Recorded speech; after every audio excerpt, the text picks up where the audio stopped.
Hi, I'm Ty DeVore, and today we're going to be looking at Monsters of the LGBT community. This is a literary look of transgender and queer sexuality within Frankenstein and Dracula.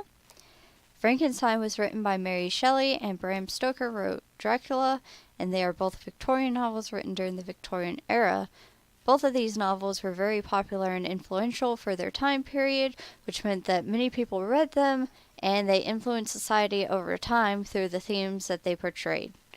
The transgender and queer sexuality theme can be seen in the biggest characters in each of the novels, with the creature being the portrayal of transgender individuals and Count Dracula being seen as a homosexual icon. Mary Shelley portrays the rage of a transgendered individual through the rage that the creature feels towards society.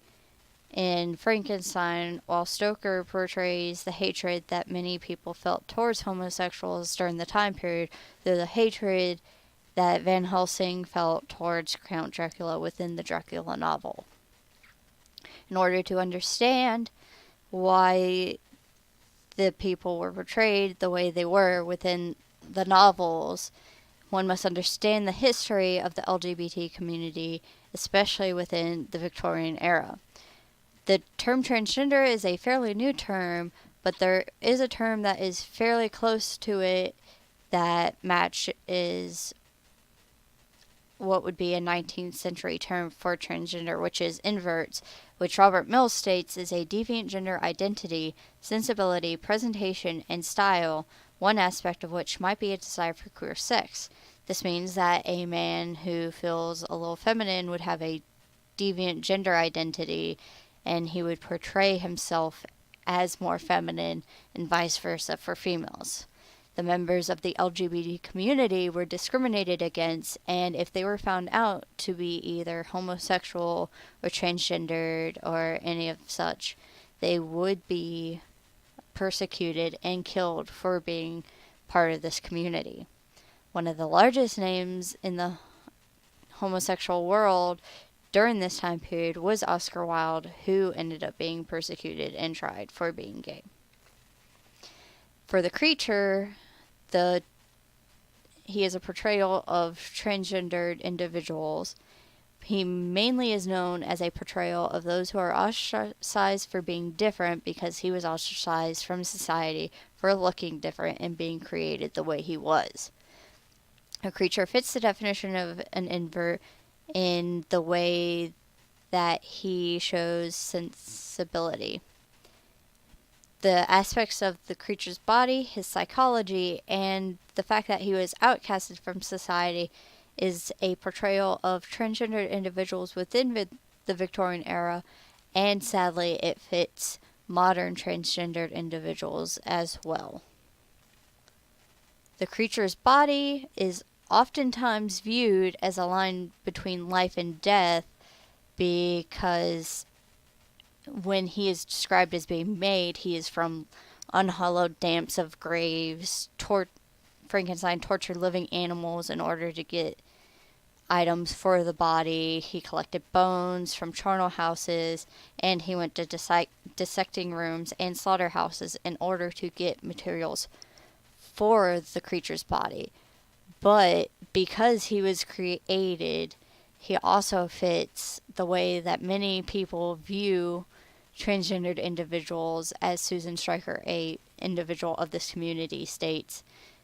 The transgendered body is typically viewed as an unnatural body. It is the product of medical science, is a technological construction, is flesh torn apart and sewn together again in a shape other than that in which it was born, which means that it very well fits the way that the creature was created, because he is sewn together of many different body parts, and he is a creation of medical science. The body of the creature can be viewed as an outward representation of the inward feeling that a transgendered individual feels towards their born body. The body is described as yellow skin, scarcely covered, the work of muscles and arteries beneath. His hair was of a lustrous black and flowing, his teeth of a pearly whiteness. but these luxuriances only form a more horrid contrast with his watery eyes that seemed almost of the same color as the dun white sockets in which they were set, his shriveled complexion and straight black lips. This description is not very flattering, and a individual of this community would feel unflattering in their body that they were born in, and would feel more comfortable in something that fit their inner self. The psyche of the creature is very complicated because the creature learns how to perceive itself based on this society. This follows the philosophy of John Locke that the human mind is just a white piece of paper without any ideas, that everything comes from experience, and the creature experiences that society hates him because of the way he looks, and so he learns to hate himself. The creature can also be viewed as somewhat feminine, though, because the novel continuously emphasizes the female character's angelic nature, and the creature puts himself in this position by comparing himself to a woman and considering himself a fallen angel. He also feels a hatred towards his creator for making him the way he does. He compares himself to Adam, stating, "Like Adam, I was created, apparently united by no link to any other existence, but his state was far different from mine in every other aspect. He had come forth from the hands of God, a perfect creature happy and prosperous, guarded by the special care of his creator, while the creature was thrown out and hated by the man who created him, who was playing God." The creature ends up hating his creator because of this, and then ends up comparing himself more to Satan than anything else. And this mirrors the way that a mother or father would feel towards their child who comes out as transgendered if they do not like the idea, especially if they're overly religious in a way. The outcasting of the creature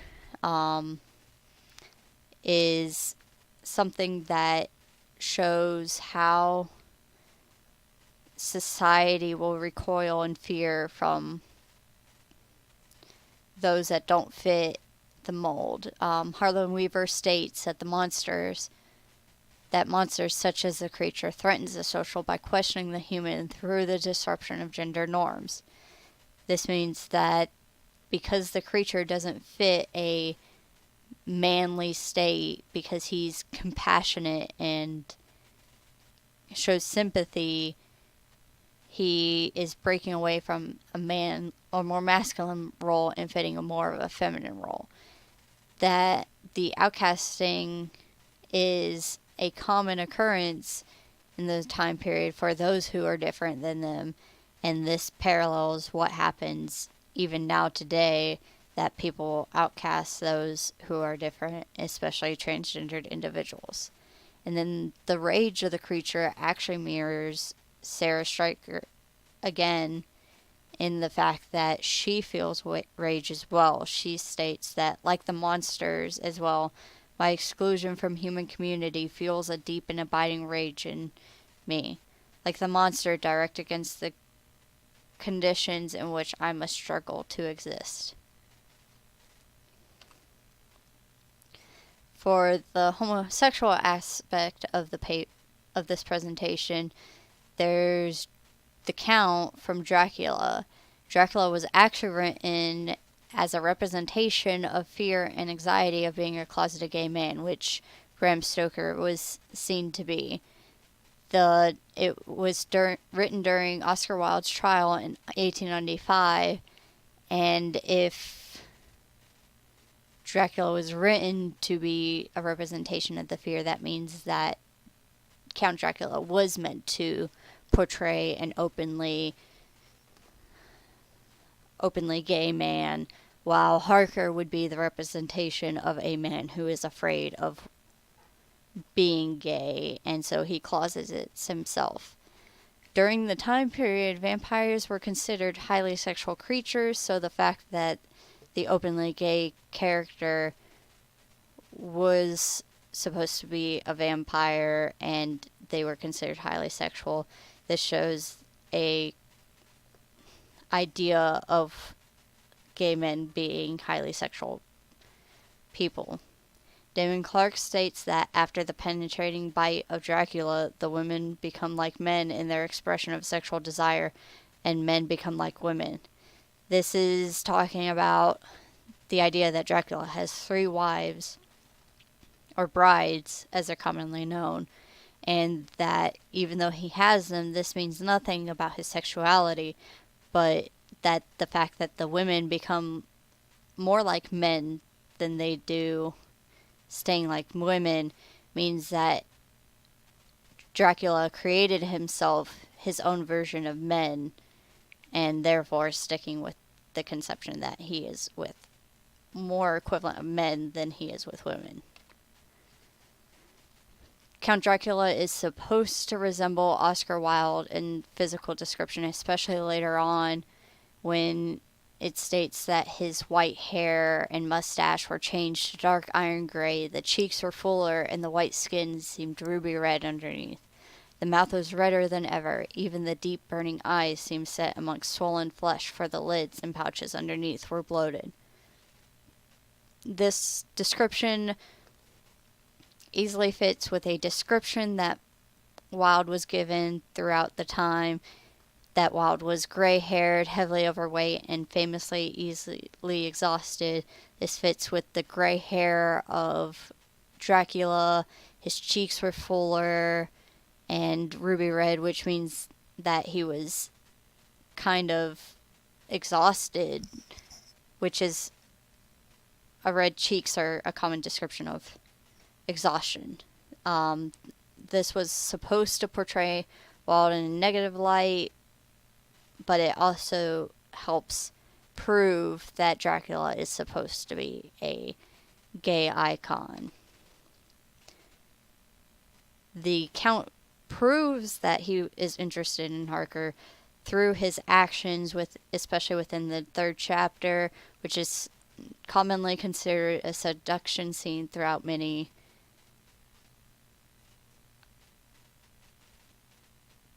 critics.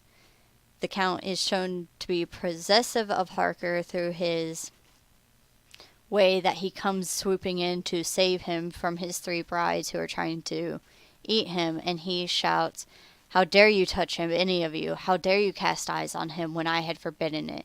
Back, I tell you all, this man belongs to me. Beware how you meddle with him, or you'll have to deal with me." He even states that he considers Harker his, and that he doesn't want the 3 brides to touch him or do anything to him. But he also appears to be very caring because he takes him back to his room, tucks him in pretty much. And there's the fact that he ends up wearing Harker's clothes, which would be considered kind of personal, even though he's dressing up to impersonate Harker. It's very personal that he would be wearing Harker's clothes and not his own. There's the outcasting of the Count, which is portrayed through Dr. Van Helsing, the vampire hunter. He is meant to portray the views of the law and church, who go out and they hunted gays in order to persecute and kill them, which is what Van Helsing is doing in order to pursue the Count. Dr. Van Helsing is said to have pursued the Count for many years, and he also believes that the Count is below him and the regular people by stating that he has all along since his coming been trying his power. Slowly but surely, that big child brain of his is working. He's comparing Dracula's brain to a child's, which means that he believes that he is lesser, which would show the idea then that gays were considered to be less than them and didn't have a fully functioning brain power of an adult, but more of a child's brain.